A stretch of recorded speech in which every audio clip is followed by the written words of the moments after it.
Can you make more money driving Uber than working for Traveloko? Find out next.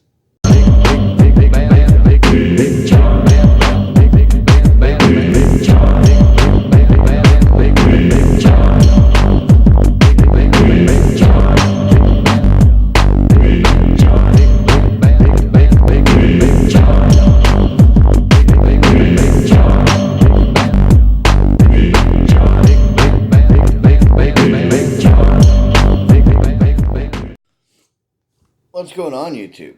Alright, so I said I was going to make a video about my experiences over here at Traveloko.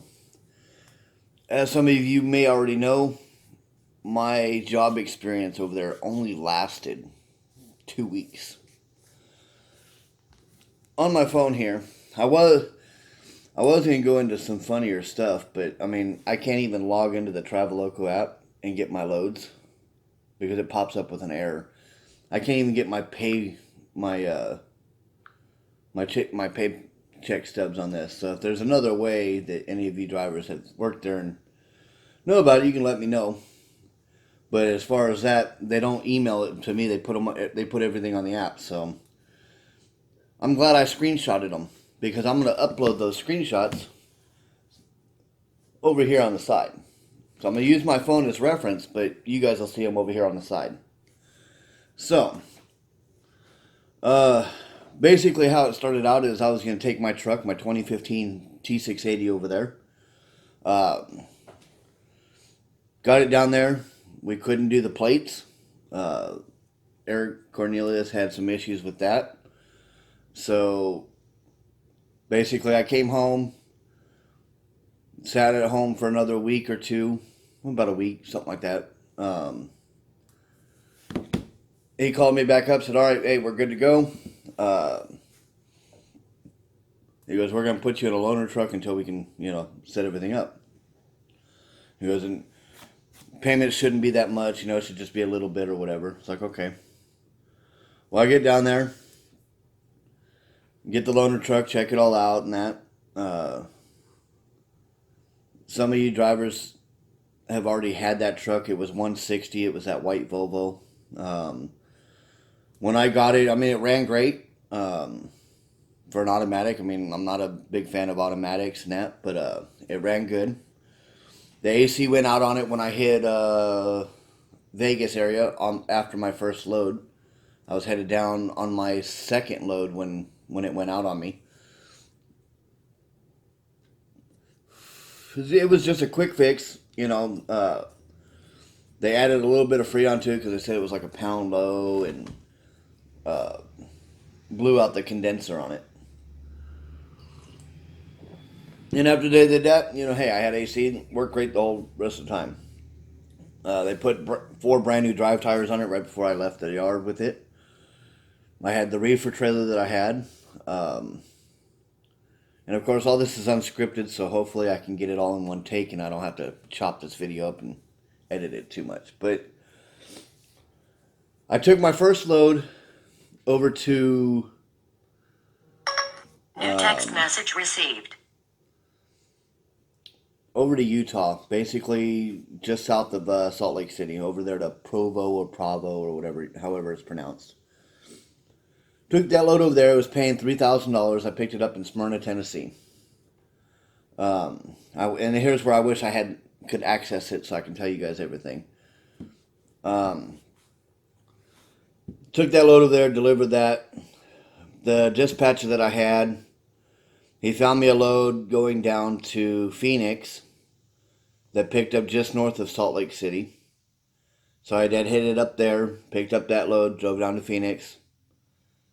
It was a good rate, rate per mile on all my loads, I will say, were all above $2 a mile except for my very first run. And it was a dry van load, my first run. So, but all the other loads were good paying loads. I can't complain about the pay per mile, or the rate, I should say. So I got that load down to Phoenix, delivered it. I sat in Phoenix for 44 hours, and they got me a load out of Southern California, out there at City of Commerce, and so I deadheaded over to California, 340 miles, 360 miles, something like that. Picked up a load going from there to Denver. That load paid me. Let me pull up my paycheck stub. That way I can just at least get that number for you, because I don't remember right offhand how much that actually paid. Not to mention their paycheck stubs are so hard to read. They're confusing. They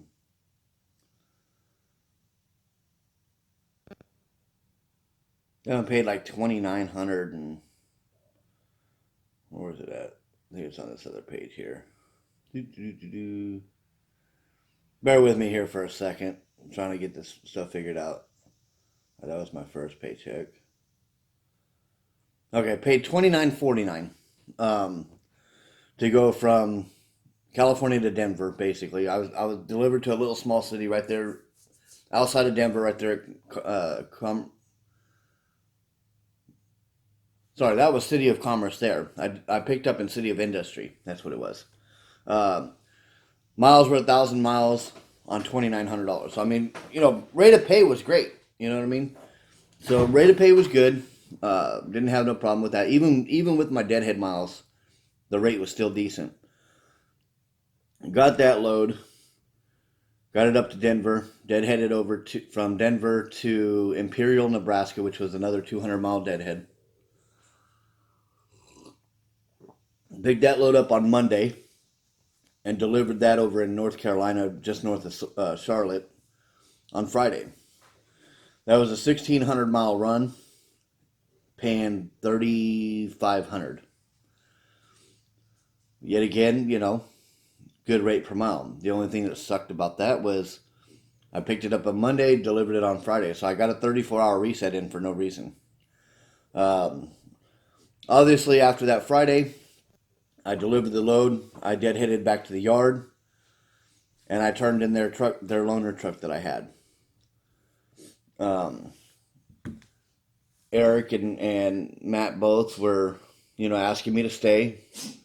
Asked me why I was leaving, and at first I told them, hey, I didn't realize that $3 charge. For every time you buy fuel, you get charged that ComData $3 service charge. And Eric instantly just, it's in the contract. It's on page 3. I was like, okay, maybe I overlooked it. Shit happens. It wasn't that big of a deal. I mean, don't get me wrong. I didn't quit over a $3 fuel surcharge. I mean, a charge of $3 for every time I get fuel.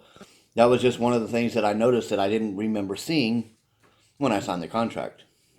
Now, when I signed the contract, they set me up for basically like if I was a lease purchase driver. Which, even Eric said when I tried to quit, or not when I tried to quit, but when I quit, Eric even said that, that wasn't right. They shouldn't have done it. They should have had a different price. Give me 1 second here. All right. So, he said that, and I was like, okay. So, he asked me, him and Matt both said, please don't do a video, bashing the company.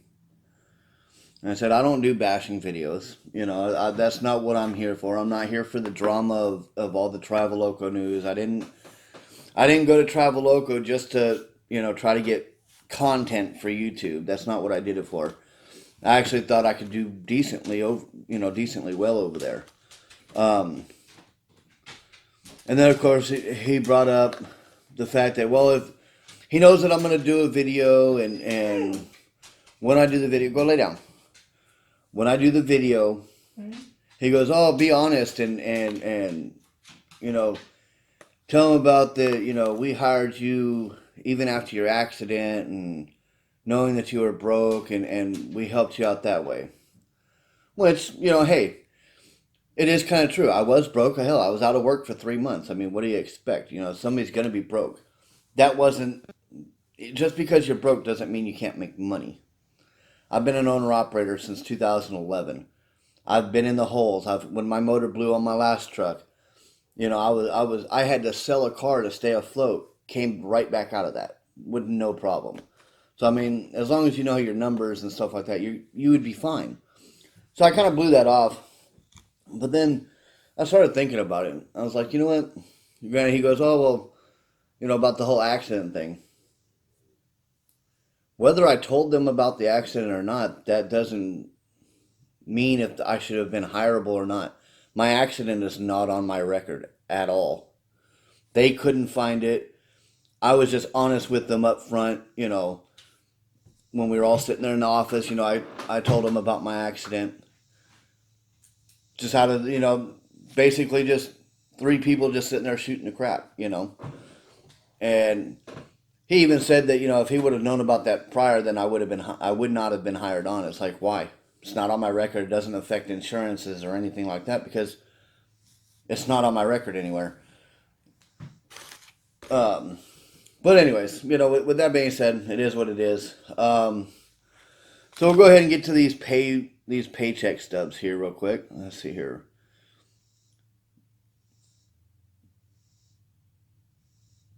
This was my last one.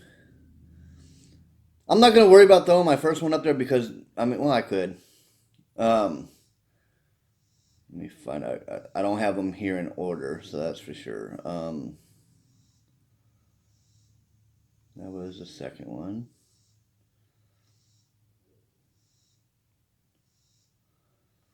Okay, here's the first one. And of course, they put up there that, that they're paying me commission and all that, which stay tuned because most likely tomorrow I'm going to be going live and we're going to call the IRS and get to the bottom of this whole 1099 crap live on YouTube. So I'm not going to rat them out. I'm not going to give, the IRS their company name or anything, but I am going to ask them about all this stuff. And we're going to do it live on YouTube. And if you got questions for the IRS, you guys will be able to post them in the chat. But, all right, look up over here on your screen. You're going to see this first paycheck stub here. Basically, I brought home $578. It was only that one load going to Utah. I got some fuel there. There was some trailer repair there. I had 2 tires that needed to be replaced, which they charged back to the driver that used to have that trailer before me. Which I think that's kind of shady that they waited that long to then bill back the trailer. But, hey, they should have done it on an inspection. I mean, all it was one tire that was actually flat. It had a little hole in it or something. You couldn't even tell it was a hole.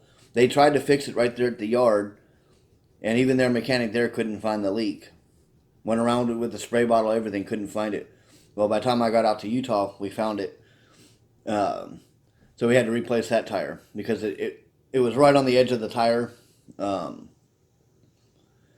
don't know if they would have passed it. Plus, the tire was so low on tread, it wasn't even worth patching it really anyways.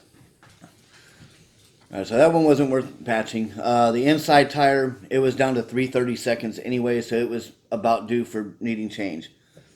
So we put, Eric had me put 2 used tires on it, which the tires that we put on it, they were practically almost new almost. I mean, they were retreads, but they were almost new. So you'll see that up there for the $500. Let's see here. You'll see that I took the $100 advance because, hey, when you're broke, you take money. And what's $100 out of a week? I mean, that's not going to really charge you too much. All right, so basically on these deductions here, they charge me the direct deposit, the direct pay fee, or the direct deposit fee. They charge me a down payment for the truck that I'm just using. ELD, insurance, maintenance, and again, why am I paying maintenance on a truck that I'm just using? But, hey, it is what it is. You got the occupational insurance, I guess is what that OCAC is. And then you got the trip pack. So, I mean, they took it easy on me on the deductions that week because obviously I only had the one load. And, Eddie called me and said that they were trying to make it to where I can get money and stuff like that to try to help me out. I was like, okay, thank you.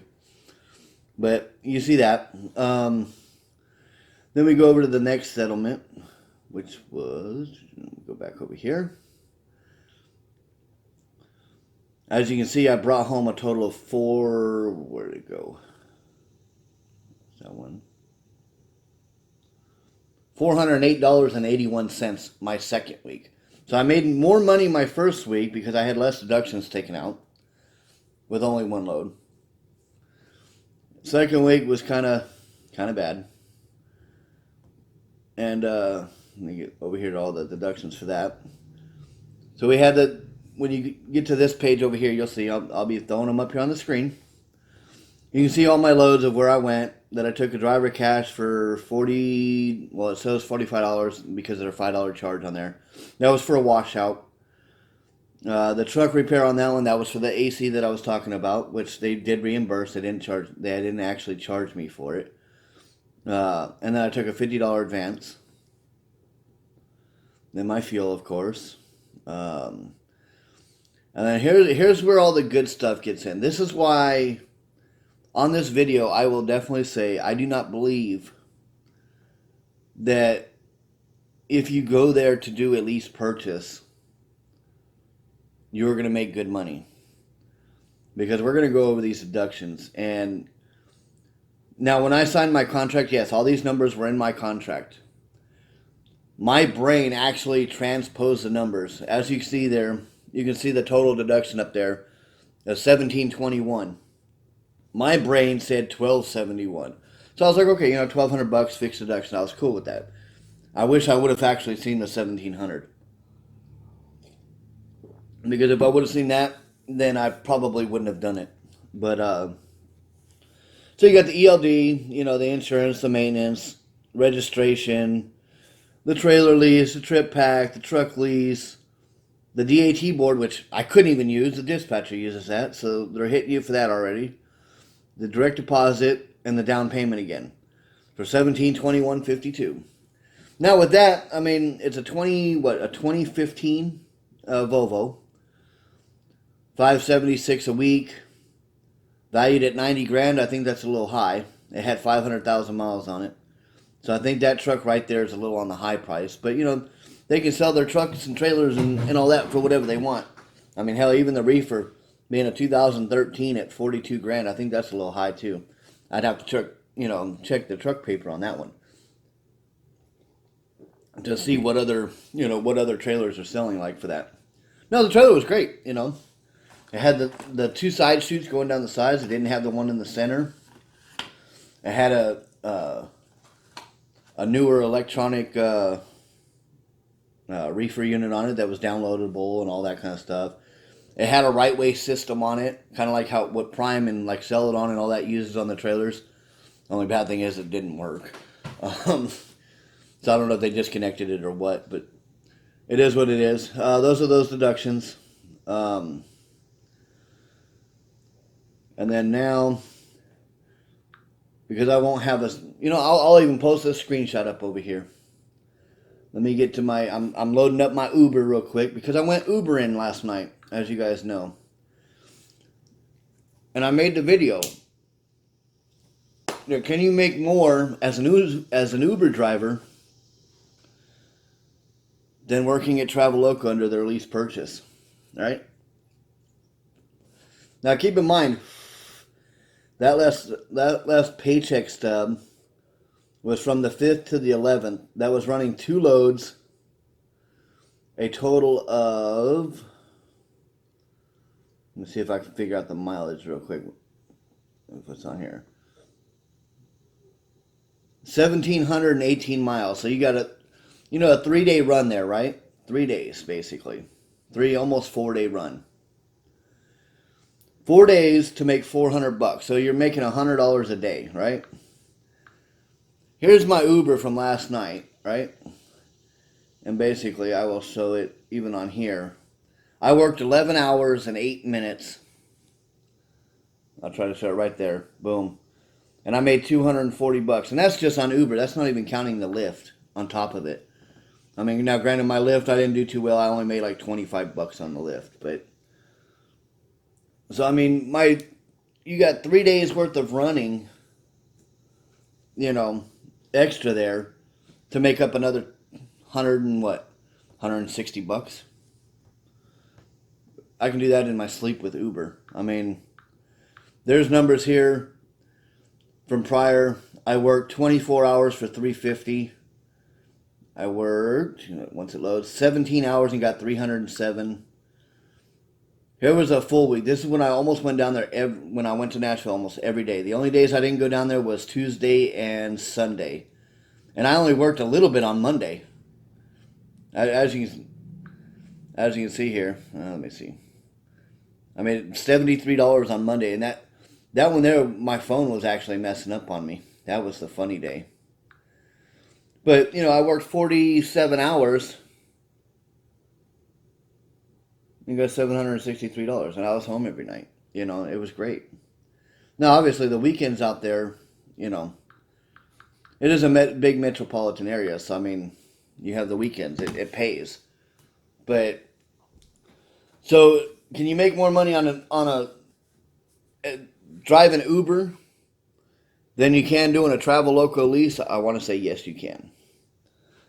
Now, with all this being said, I got hired on to Traveloko to do their 73% program, as you guys are aware of.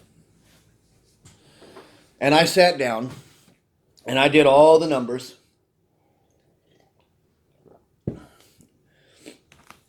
And if I would have had my truck instead of that loaner / lease purchase truck, right?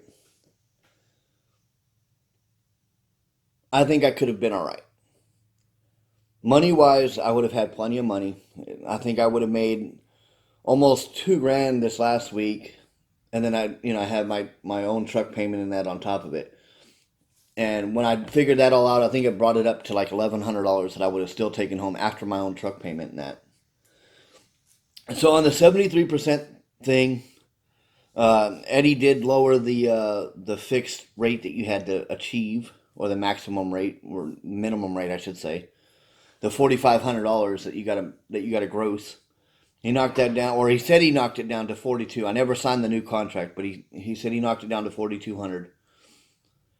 And new text message received. With that, I mean, my weeks that I was clearing well over $4,300, $4,500 anyways, except for the middle week, the week that I only got a $400 paycheck. That one I had $4,749 that I got paid on that one, or $4,650. $4,650 is what I made on that one, something like that. You'll see it up on the paycheck stub thing. But with that one there, that was a lower, but it still would have I would have still hit their recommendations, right? My issue is what am I going to do when I go home for a couple of days? I'm going to lose money. Therefore, I'm going to drop percentage as soon as I come back out. So now I can be making good money. I go home for, 2, 3, 4 days, whatever the case may be, a week. But then as soon as I get out, I'm now dropping percentage. So now I'm working more for way less money and probably go negative because the gross rate ain't there. And I did mention that to Eddie. Now, of course, these are all my own opinions here. But Eddie told me that, when a company doesn't get any breaks, that, when their drivers go home, they still have to pay all these fees every week. Well, what fees are you paying? You're paying insurance and registration and all that. Your plates, a company pays up front. Most bigger companies are self-insured, but even if you're paying for insurance, that's on a monthly note. It's not weekly. Your truck payments and your trailer payments, those are all monthly payments. So you're not paying weekly on those. So you're screwing the driver out of a week to go home, basically for your benefit. It's the way I see all this. Okay, this is all in my opinion only, of course.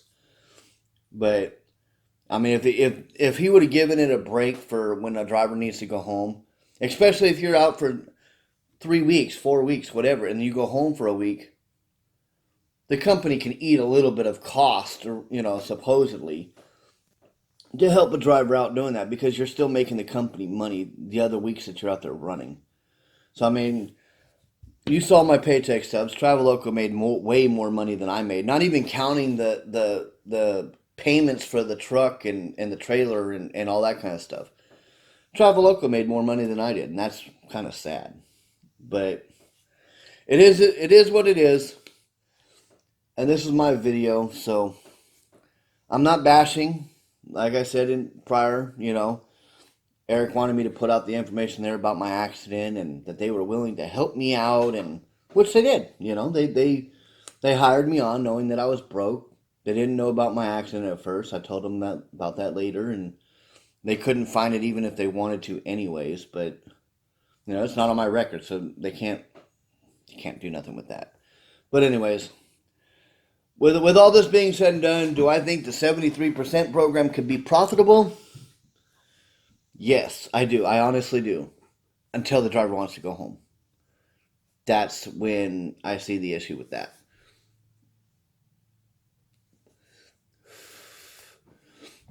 Do I think drivers can make it there on a lease purchase? No. Not with those deductions. Not unless rates skyrocket again like they did last year or whatever it was. Because with those kind of deductions, I mean, that's $1,700 in deductions. Now, granted, there was a down payment in there for the truck, so you're going to have that waive off. But don't forget, that was just a down payment for the truck. You still have your insurance deposit, your deductible, or your insurance deposit, as they like to call it. That's $2,500 at $250 a week on top of that. You have that $500 non-refundable fee. You have your ELD deposit that you got to pay and all that stuff. So, I mean, all said and done, you're almost looking at $2,000 a week fixed expenses before fuel. I mean, now, obviously fuel is not fixed, but, I mean, $2,000 a week almost in just fixed expenses. How are you going to make money on that?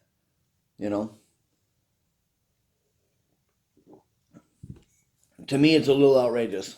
I think the company should eat a little bit of those fees. I mean, you're paying them.